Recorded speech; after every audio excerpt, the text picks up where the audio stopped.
What do you say to the woman who's discerning religious life, but she says, really, what's the big deal with religious sisters? I don't get to celebrate Mass. I don't get to hear confessions. Wouldn't it be better in a time of crisis just to get married and have a bunch of Catholic kids?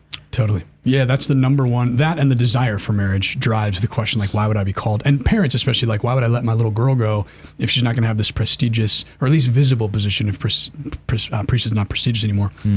It really, that mindset comes out of like a reduction to function that we see in a pretty sick way in the church. It's really what led to the atrophy of the priesthood too, is this thought that the priest is a functionary. He's defined by what he does. And what he does is celebrate the sacraments. He may run the meeting. He may organize the parish's finances with the help of the finance committee.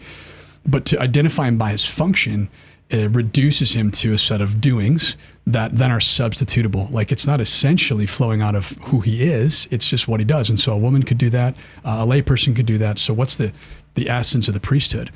And so when we elevate those duties and we're like, well, look, the priest celebrates Mass, has an authority. I want my little girl to have that. Or as a woman, I want to have this authority.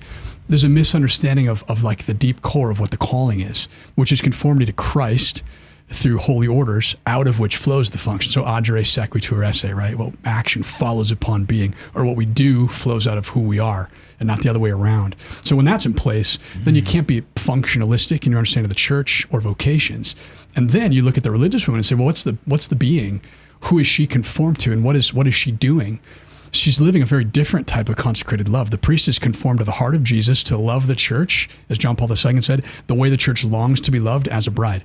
The religious woman is not conformed to the heart of Christ to love the church as a bride. She's conformed to the heart of Mary, binding herself to Christ as bridegroom.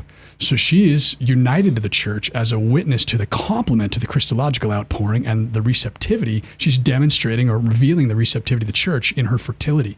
So I can't be a religious woman. She can't be a priest. And to confuse that is actually to skip over the impact of biology on spirit and the fact that, like, irreducibly celibate loving is tied to an engendered offering that is rooted in our biology. So the woman who wants to be a priest, she just hasn't come into understanding the essence of the priesthood. And that's our fault for not articulating well what the priesthood is.